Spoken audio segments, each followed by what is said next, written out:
大王不能卖。吴越祖训：谨守臣道，善事中原大国。而今赵官家有南征之意，而国中却卖战船于南唐，有悖臣道，有违大事。若遍经天子，问罪于大王，大王当何以自处？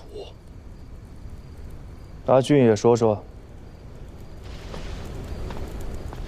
回禀父王，两国相争100年，仇仇如渊，波涛之上，战船是输赢，是胜负，更是国运，岂有将国运拱手让人之理？阿平怎么看？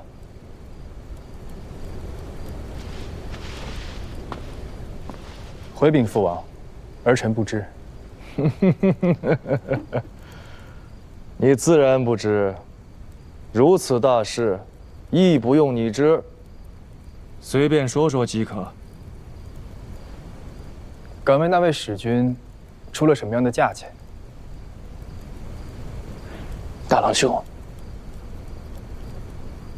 在百人之走葛，银券1000两匹；在百人之蒙冲战兆，银券15000两匹。至于可在300人以上的斗舰，银券10万两匹。敢问相公，国中新造战船未与列装者，得有几何？自去年正月至今，新造斗舰8艘，其中战兆60有7，其余飞索走葛，纪略不详，200-300艘总是有的。大伯父，那是为国中水军所造，用来替换老旧战船的。世子说的是。父王，儿臣不知那些替换下来的老旧战船，依例如何处置？你说该如何处置？大郎兄的意思是，将那些替换下来的旧船折价卖与南唐。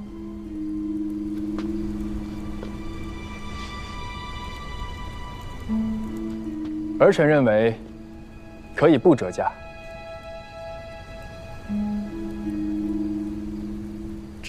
难道旧船也按新船的价格卖？谁说那些是旧船了？刷些漆上去，颜色弄得鲜亮一些，连同南唐水军的旗号金鼓一并与它配齐。一艘花团锦簇的蒙冲战兆，让他拿3万两匹银券来换；另一艘崭新的飞梭走葛，值上个3000两匹，也不为过。至于巨舟斗舰，更是有价无市，天底下没处买去。30万两银券的价格，是断不容他商量的。父王，我儿会当家。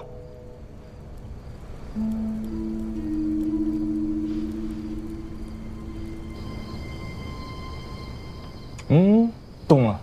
没动。动了。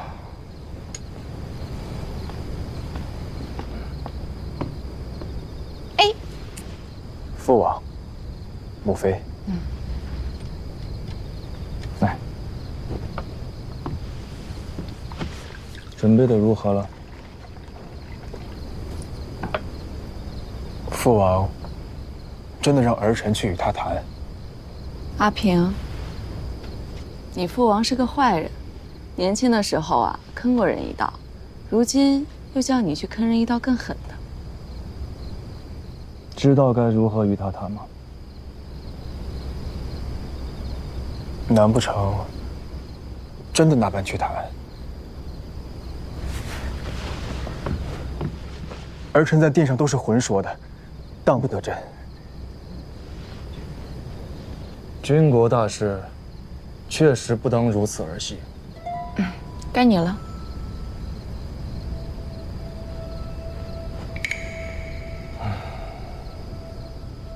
价钱便按照你说的定吧。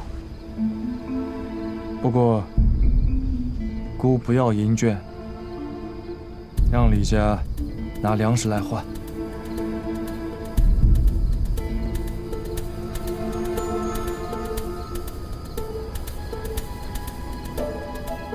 诺。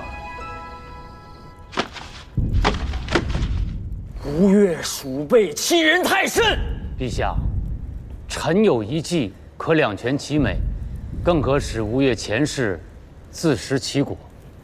说来，前9要粮，是因为此番不独我大唐深受水患之苦，吴越国中亦受其灾，受灾州县人口怕是倍于我朝，故此不要金帛，而要粮食，实在是国内缺粮，饿殍遍也。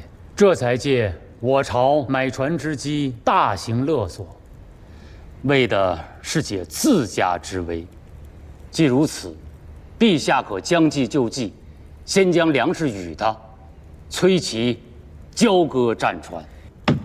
7个州，20几个县，10几万的灾民等着赈济，府库中的存粮都拿来换了战船，朝廷难道要看着灾民活生生的饿死吗？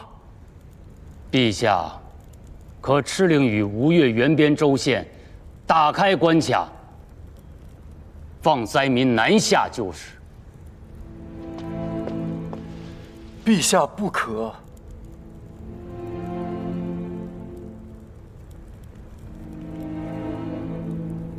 陛下，民乃国之本啊！辽遣都驻地就在太湖西侧，可以就近设一处关卡。对，入卡的轻壮可以先发去挖红泥，以工代赈，让万进精于给予地光靠，仅此一处为日，没有干粮咱灾民不下万数。大王，先生免礼，都准备妥当了。苏州、湖州、衢州，共计16处关卡，沿途设了238处战棚，抽调了8000镇兵和2800名胥吏，由中书及州县112名各级官吏统领提调。自浙西营田司调拨了15万斛粮米，每处战棚都设有10余处周灶，并备有衣饰和各色药材。多糜费些粮米，亦不打紧，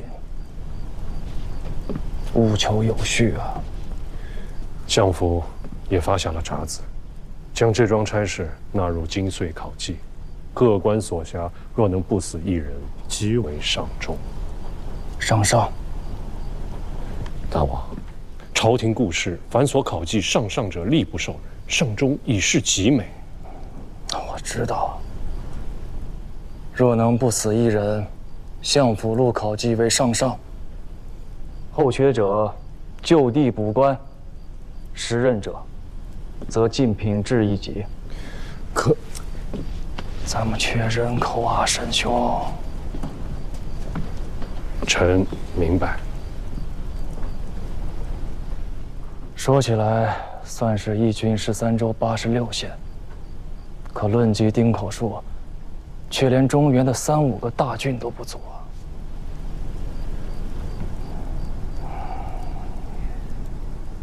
想明白了吗？父王这笔生意，不只要南唐的粮，你记住了，民为国之根本。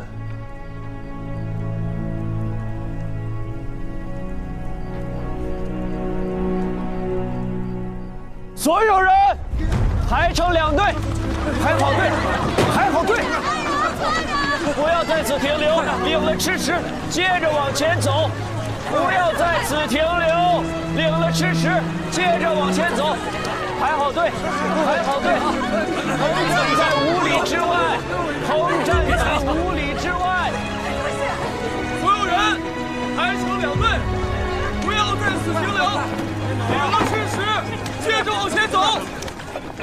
来，大家排好队啊，在前面领图。跟大家说一下啊，一户领1根，只能领1根。一户最多领1根，不要多领。1根签就是10亩田。不客气。到了台州，金岁有田，明年起屋。前往有效，3年之内捐赋钱粮，全免。吴越核心腹地地势平坦，土壤肥沃，且雨量丰沛，尤以水稻种植，素为渔民之乡。此区域远离与邻国的冲突前线，相对安定，安置灾民于此垦植，既解决其生计之困，促其发展，亦加速吴越核心区的开发，充实国力，巩固统治根基，可谓一举多得。前往此举，兹南唐以兵甲周赵，坏朝廷之混一大计，以锱铢之力量，统硕之辖，以偏鄙之行，分全局之势。你到底想说什么？臣以为当下诏申斥。总有些人拿朕的话当耳旁风，朕总是想给他留些脸面，他也是不能了。汉唐以来，建都俱以秦、洛、形胜之地为一。自朱良篡乱，已以汴州4战之地。五代以来，强藩比比，社稷拨迁，由晋至州，国祚皆不永。今巴蜀平定，南土一安，臣等记忆良久，此时迁都之机也。迁往何处？关中凋零，王气已消。洛阳东据虎牢，西抵潼关，北依洛水，更有邙山之胜，宜为万世之基。需得花费多少钱银？洛阳本有南北宫，无需另建宫室，况原为旧都，私属俱全，郭城广大，只需量加修葺，不致糜费过多。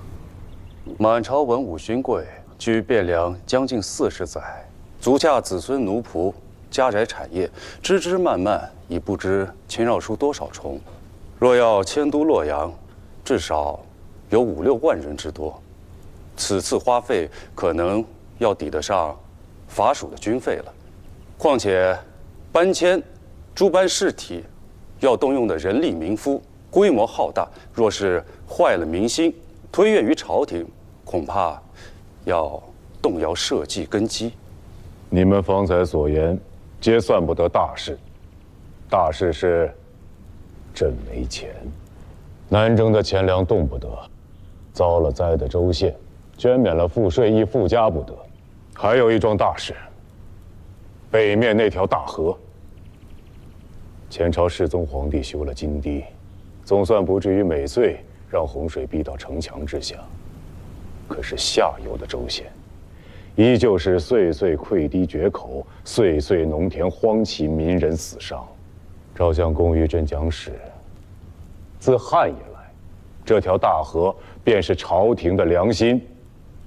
治不得大河，何以成正朔？所以说，哎呀，朕哪还有钱用来迁都啊？可以有。你说什么？臣言，钱可以有，却不是用来迁都。陛下欲屯河田，钱可以有；陛下欲治大河，钱亦可以有；陛下若迁都，钱一文没有。司马普，军前奏对，仔细施仪。陛下可知石敬瑭为何要迁都于大梁？只因天下州县输粮于洛阳，较之输粮于汴州，每10斤粮食要多出3斤的损耗。自5代以来，朝廷穷怕了，舍不得这3斤的粮食。陛下基业承自5代，比不得大唐盛世。咱们小门户过日子，宜俭不宜奢。穷人，咱们得有个穷人的活法。司马普，莫要太过放肆。雪琴，你方才说，朕欲屯田治河，钱可以有。是。何由得知？陛下欲治河屯田，须颁诏天下，行虚外实中之策。司马普，休得妄言。四海未平，天下未定，虚外实中，非其实也。中唐以来之积弊深远，猝然更易，必致动摇社稷根基，需缓缓图之。你们让他把话说完，请接着说。诸位相公心知肚明，只是无人说破而已。朝廷财政因何而支处窘迫？只因中唐以来藩镇林立，经节滥赋，州县财政皆握于节镇之手，实外而虚中，以至于朝廷想屯田、想练兵、想治大河，均难以为继。陛下若以三司体谅天下州县往岁之纳，自明罪起，咱们俄以定数，留之一城，予以地方，其余的押解回京师。不过3、5载，练兵屯田，乃至于修大河、讨四方，皆有余裕。天下节镇，手握财权以自肥，这是200年来所积累的弊端，陛下岂会不知？如今四方节镇，不是历经数朝的元戎众将，便是与陛下有择袍之意的故交旧部，朝廷还要仰仗他们出兵四方，平定天下。若现在收了他们的财权，行先生所谓的虚外实中之策，恐怕会引来天下骚乱，到时候1分钱收不上来事小。如果他们反乱或者抗命，坏了朝廷威信，乱了天下大局，必将引来奇祸。契丹尚在，南唐北汉建号不沉，吴越未归，此时削藩，非其时也。非其时也。好一个非其时也！那所有的人不都是这么想的吗？自中唐以来，历代的君王，朱全忠、李天下、石敬瑭、刘知远，还有前朝的太祖、世宗皇帝，他们不都是这么想的吗？以藩镇治藩镇，以节度讨节度，以天下之贼平天下之贼。故而一代一代，皆是君为贼所逆，贼复而为君，世道轮回，往复无期。陛下口中说着欲效唐太宗，却以诛贼为故事，因循行之，还敢奢言以知太平，可笑啊！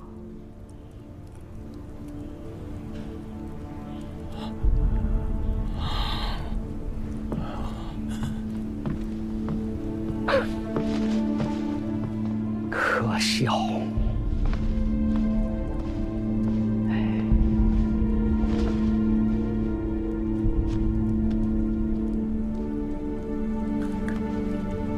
可笑！司马普此人，虽然脾气差了些，嘴也臭，却难得有一番肺腑之诚。旁人不敢言之事，他敢言；旁人不敢为之事，也许他敢为之。可知道如何去做，与真正着手去做，这不是一件事情。此人与朝中诸藩皆无牵连。阿兄以臣弟所议之事，不妨让他去做。他在军中素无根基，如此狠厉手段，怕是不行。正因为如此，真要动起手来，才不会瞻前顾后，为人情权势所阻啊！阿兄既有所虑，何不招他独见，当面议之？大王、相公，稍后，带老奴进去禀告。大王可知，陛下何以召臣至此啊？陛下欲在枢密院副使同知之下设一新职，以待承之。新职？签书枢密院使。自今日起，先生便要位列在职了。决以功赏，职以能论。臣入职以来，寸功未立，才华不显。陛下何以对此开启幸进之门呢？非常之事，必赖非常之人。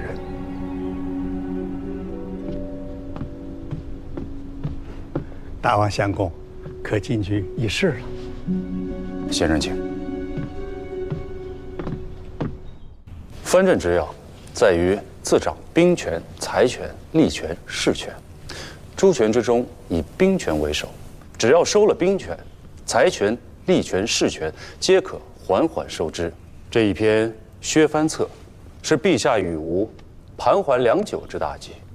第一步，前朝的功臣众将以御史明和其罪，昭示朝野，或诛或处，继而治其衙部众属，取其兵众健壮者，以时禁军3衙，老弱者裁汰之。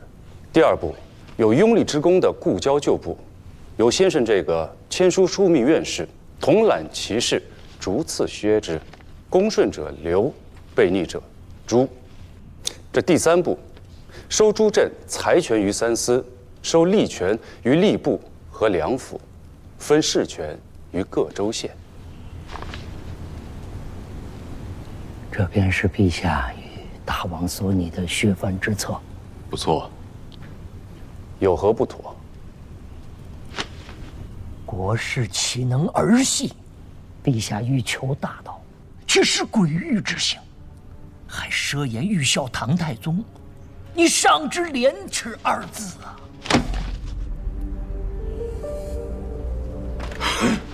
陛下既然要削藩，为何要将前朝之臣跟陈乔义的功臣故交分了亲疏远近？如此朝廷大政，陛下却不能行以公信。不要说天下藩镇，就连自己的贩夫走卒又何能心服呢？司马普，不要不知好歹，凡事都有经有权，大话好说。要真做了实事，那必然有先有后，有易有难，先易后难，此乃世之常理也。笑话！非常之事必赖非常之人，这是大王自家方才所说的。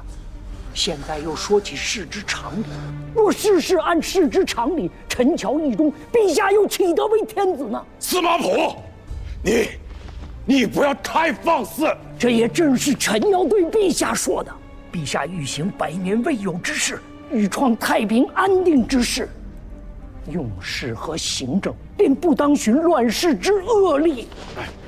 《魏征传》有言：以铜为鉴，可以正衣冠；以史为鉴，可以知兴替；以人为鉴，可以明得失。欲正人，先正己；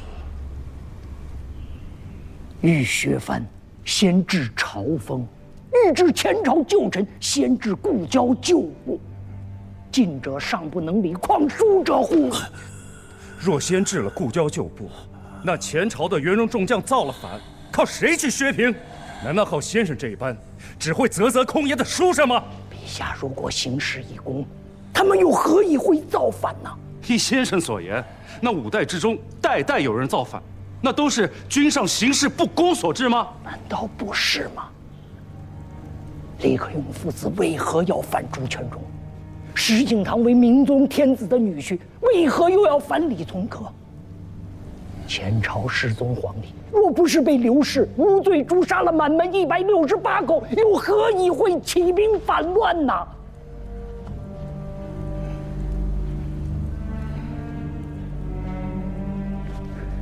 臣在陛下和大王所拟的削藩之策中，不曾见到天下太平，通篇入眼的皆是“入人以罪”4个字。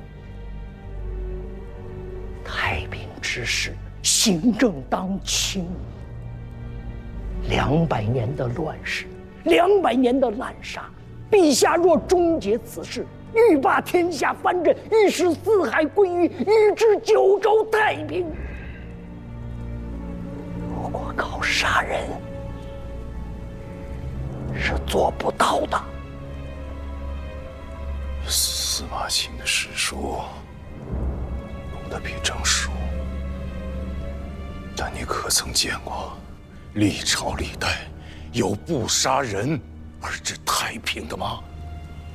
前人或有不足，当陛下使之。凭什么？就凭陛下生在一个不杀人便不得活的乱世，陛下若是不能以不杀开死天下之先例，便做不得这太平天下之君。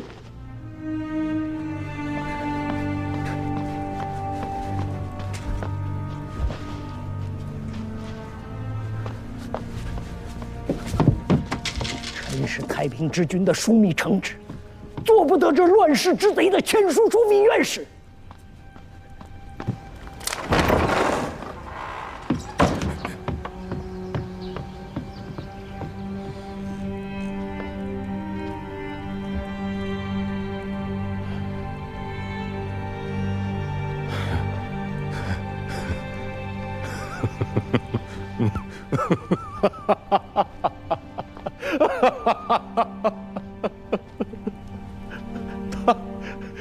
他眼里只有黄豆。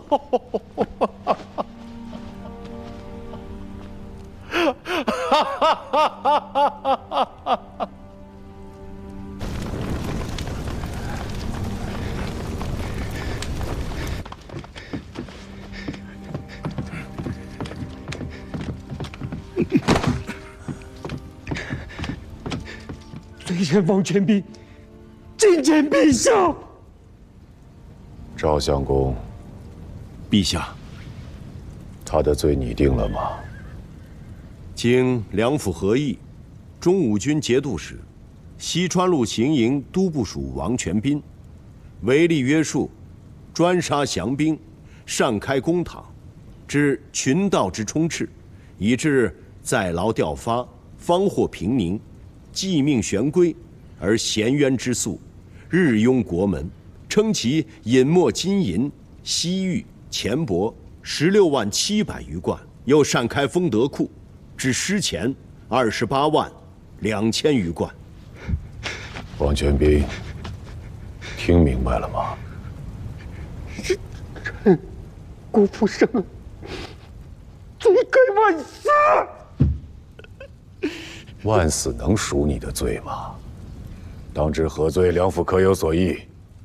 王某死罪，当以折刑，夷其族，妻女发卖于教坊。陛下，陛下，陛下，臣罪无可恕，死于朝然。陛下，陛下，唯愿陛下天恕国臣的家人及诸众。